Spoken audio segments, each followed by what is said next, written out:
choosing love over fear, right? Because I think everybody, with not knowing what's to come, not maybe understanding how certain things are happening, it puts us in like a fear state. I know that I go through that probably more often than I want to admit.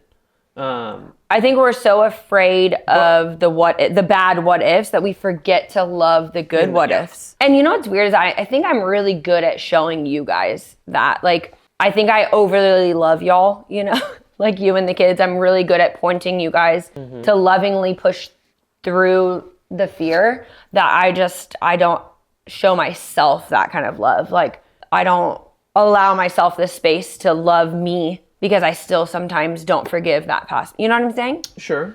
That past me. But I'm really good at pointing you guys to it. I definitely think that's a perspective shift that I need to continue working on is For your own self? yeah, the love instead of fear. Yeah. No, I mean, it's weird. Like I said in our last episode about how I start my day off in this kind of lull most of the time. And then like by the end of it, I'm like, wow. Like, so I feel like I go through all of that in like in the 24 day. hours. Yeah. It's like, you know, and like, so, no, I mean, I definitely deal with that one in my own weird way, the way that it is. But I think it's because you have a business. I mean, you work for yourself, so you're constantly. It'd be different if I was getting up and going to a job every day. Where I mean, you're constantly thinking like, is this the right thing to say? Is this the right thing to post? Is this the right decision for my business? I mean, I would imagine. I don't know. I mean, some of those are true. Some of them are a little different, but those perspectives have to shift in order to be successful. Like 100%. You can't let the fear of, you know, judgment or a bad call or a bad decision keep you in the space that you're in. 100%. So this is the point where we just, what are your key takeaways from the book in terms of, if you could put it into summation for somebody? I mean, I think one of the best tips I can give you is some of the chapter titles. I mean, the one I love most is happiness is an inner light with no off switch. Like, you can choose to be happy or not happy.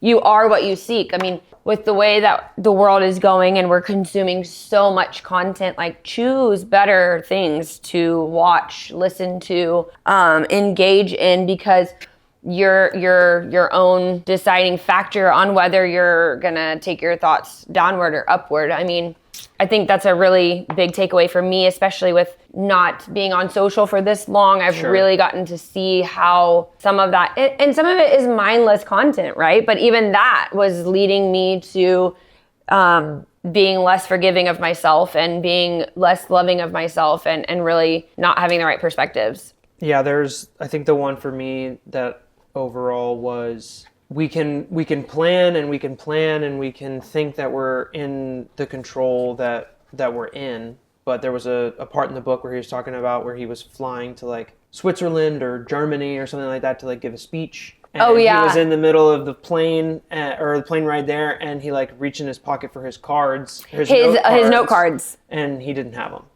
And he was just like, well, like, there's nothing I can really do about it. He had spent all that time preparing for his speech. Exactly. And it just goes to show you, like, I could sit here and write the best outline for a piece of content that I think is perfect, and then it's like my computer dies and I can't reread it off. I think it's like something's gonna happen where I think that's where I don't have the control. But I think that's where for me, like, you know, it's really easy to think that we have control in anything, and because, you know, I'm a believer, but I always have to remind myself, like, this is all part of God's plan for me, you know, like, even the struggles, actually, especially the struggles, that's where, for me, you know, my message or God's message gets out. Like, what his plan is for us is way bigger than what we could even try to control, you know? Yeah, no, totally. Which is, for me, is like the whole encompassing of his message here. It's like, you're not in control, but the one thing you can control is your perspective. And once you shift it, things really do change. Yeah, you find the good in the things that you actually want because you're